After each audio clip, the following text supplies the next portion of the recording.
नमस्कार। खबर बयार के यूट्यूब चैनल में आपका स्वागत है। टिंकू देवांगन के साथ मैं युवराज सिंह आज़ाद। इस वक्त हम हैं शहर के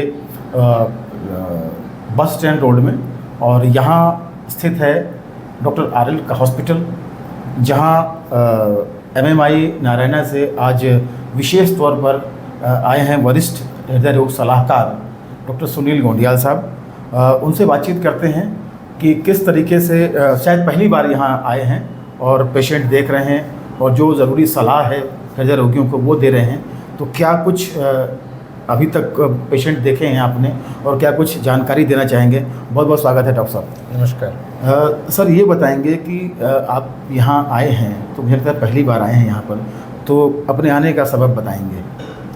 यहाँ मैं कुछ साल पहले भी आ चुका था, हालांकि वो काफ़ी समय गुजर गया है। तो फिर से मैंने सोचा कि यहाँ पे भी आकर हार्ट के मरीजों को देखकर और उन्हें सलाह दिया जाए। हम ये देख रहे हैं कि जो हार्ट के जो पेशेंट होते हैं, स्पेशली हार्ट अटैक के पेशेंट, ऐसे पेशेंट जिनको हार्ट की नसों में ब्लॉकेज होने की संभावना रहती है, ये इंसिडेंस धीरे धीरे बढ़ता जा रहा है। जैसे जैसे हमारी जीवन शैली चेंज होते जा रही है, लाइफस्टाइल जो मॉडिफिकेशन जो रहता है, हमारी जो खाने की आदत रहती है या फिज़िकल एक्टिविटी जो कम होते जा रही है, और भी जो रिस्क फैक्टर है, इसकी वजह से जो हार्ट की बीमारियां हैं वो बढ़ते जा रही हैं। तो ये एक मतलब मकसद है यहाँ पे आने का कि यहाँ पे जो पेशेंट हैं हार्ट के, उनको रिकग्नाइज़ करना और उन्हें उचित सलाह देके आगे अगर और ट्रीटमेंट कराना है तो हम वहाँ रायपुर बुला के ये कर सकते हैं। जी, अभी किस तरह के पेशेंट आपने देखे? नंबर ऑफ़ पेशेंट कितने हो गए और क्या कुछ आपका ऑब्जर्वेशन है इस क्षेत्र में हार्ट पेशेंट को लेकर? हाँ, तो जैसे रायगढ़ एक शहर है जहाँ पे मुझे ऐसा लगता है कि थोड़ा पॉल्यूशन भी यहाँ पे ज़्यादा है। तो यहाँ पे हार्ट की नसों में ब्लॉकेज होने के जो पेशेंट रहते हैं, उनका इंसिडेंस यहाँ पे ऐसा लगता है कि ज़्यादा है। जैसे हम रायपुर में भी बहुत सारे पेशेंट रायगढ़ से आते हैं, इस रीज़न से आते हैं। तो उसमें हमने देखा है कि हार्ट के जो पेशेंट होते हैं वो एक्चुअली हार्ट डिजीज़ बहुत सारी होती है। तो उसमें जो सबसे कॉमन जो बीमारी देखने को मिलती है वो हार्ट अटैक और नसों की ब्लॉकेज की बीमारियाँ होती हैं। तो वो ऐसे पेशेंट यहाँ पे ज़्यादा हमें मिलते हैं यहाँ पे। तो ये सबसे इम्पॉर्टेंट ये होता है कि सभी लोग को ये अवेयर होना चाहिए कि हार्ट के क्या क्या सिम्टम्स होते हैं। उसमें जो सबसे कॉमन जो सिम्टम्स होता है वो चेस्ट पेन होता है। चेस्ट पेन के कई कारण हो सकते हैं, लेकिन उसमें हमें ये समझना है कि कौन से ऐसे चेस्ट पेन हैं जो हार्ट की वजह से होते हैं। तो ऐसा दर्द जो आपको अचानक पहली बार हो रहा है, और यूजुअली हार्ट का पेन सेंटर ऑफ चेस्ट से स्टार्ट होता है और कई बार ये अपने शोल्डर में, आर्म्स में जाता है। तो अगर आपको इस तरह का पेन हो रहा है और वो पेन आपका 20 मिनट 25 मिनट तक हो रहा है, तो उस समय तुरंत डॉक्टर की सलाह लेनी ज़रूरी होती है। जॉब में भी होता है? हाँ, तो ऐसा दर्द जो आपको चलने में हो रहा है और रुकने में ठीक हो जाता है, ऐसा दर्द जो आपको रेडिएट हो रहा है, शोल्डर में रेडिएट हो सकता है, आपके जॉ में रेडिएट हो सकता है, तो ये पेन हार्ट की नसों में ब्लॉकेज होने की संभावना के बारे में बताता है। तो अगर ये दर्द अगर ऐसे मरीजों को हो रहा है जो जिनको डायबिटीज़, ब्लड प्रेशर, स्मोकर्स हैं, तो उनको तुरंत सलाह लेनी चाहिए। इसके अलावा और भी सिम्टम्स होते हैं, जैसे कि सांस फूलना, चलने में सांस फूलना, अचानक सांस फूल रही है, या कभी कभी हार्ट के कुछ एटिपिकल सिम्टम्स भी होते हैं, जैसे अचानक से चक्कर आके बेहोश हो जाना, धड़कन का तेज होना। तो ये सब हार्ट की बीमारियों के बारे में बताते हैं। तो ऐसे पेशेंट जिनको डायबिटीज़ है, ब्लड प्रेशर है, जिनकी फिजिकल एक्टिविटी कम है, जो स्मोकर्स हैं, अगर उनको इस तरह के सिम्टम्स होता है तो उनको तुरंत सलाह लेनी चाहिए। तो सर, ये सबसे इम्पॉर्टेंट होता है कि हमें अवेयर होना चाहिए कि कौन से सिम्टम्स हार्ट के होते हैं जी। और जब अगर ये होता है तो उसमें सबसे इम्पॉर्टेंट फिर आगे जो चीज़ है वो टाइम बहुत इंपॉर्टेंट होता है।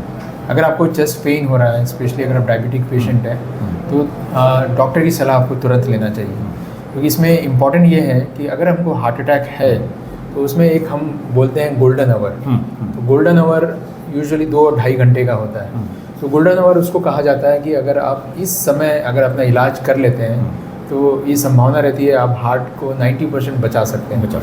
अगर समय निकल गया तो कई बार हार्ट डैमेज हो जाता है, तो फिर उसके बाद ट्रीटमेंट करने का इतना फ़ायदा नहीं होता। तो बताएंगे इसमें लोगों को खान पान की शैली में, बाकी चीज़ों में किस तरीके से जागरूक रहने की ज़रूरत है, क्योंकि हमारे आसपास जो परिवेश है उस परिवेश को भी नहीं छोड़ सकते और इन चीज़ों को लेकर अवेयर भी रहना है। तो कैसे इस पर बैलेंस करें लोग?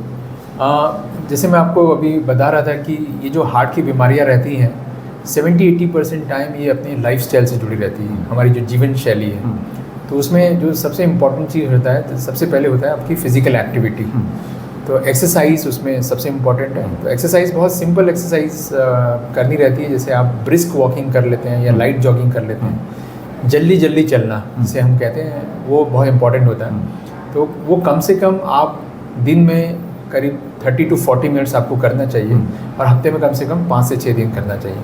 तो एक्सरसाइज जो मैं आपको बता रहा था, जो फिजिकल एक्टिविटी कौन कौन सी एक्सरसाइज हो सकती है, जैसे आपको ब्रिस्क वॉकिंग, आप लाइट जॉगिंग कर सकते हैं, आप साइकिलिंग कर सकते हैं, आप स्विमिंग कर सकते हैं। तो ये सब एरोबिक एक्सरसाइज इंपॉर्टेंट होता है। उसके अलावा हम एक ये कहते हैं कि एक इंटरवल ट्रेनिंग के बारे में हम बात करते हैं। तो उसका मतलब ये होता है कि आपका जो वर्किंग आवर्स होता है 9 से 5 का, तो उसमें भी आपको कम से कम आधा घंटा आपको वॉकिंग के लिए निकालना है। अच्छा। कभी आप 1 मिनट चलिए, 2 मिनट चलिए, ऐसा करके अगर उसको ऐड करेंगे तो कम से कम इंटरवल ट्रेनिंग आपका 30 मिनट्स का होना चाहिए। तो ये तो एक्सरसाइज की बात हुई। सेकेंड होता है आपका जो डाइट। तो डाइट बहुत इंपॉर्टेंट होता है। जैसे हम ये कहते हैं कि आपको फ्राइड, डीप फ्राइड, तली हुई चीज़ें जिसमें ट्रांस फैटी एसिड होता है, उससे आपको बहुत दूर रहना चाहिए।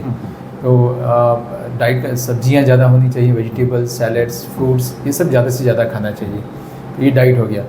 तीसरा होता है कि जो स्ट्रेस है, वो हम आजकल देख रहे हैं कि जो स्ट्रेस रिलेटेड हार्ट की बीमारियां वो बढ़ती जा रही है। तो जीवन में जो स्ट्रेस है उसको कम से कम कोशिश कीजिए।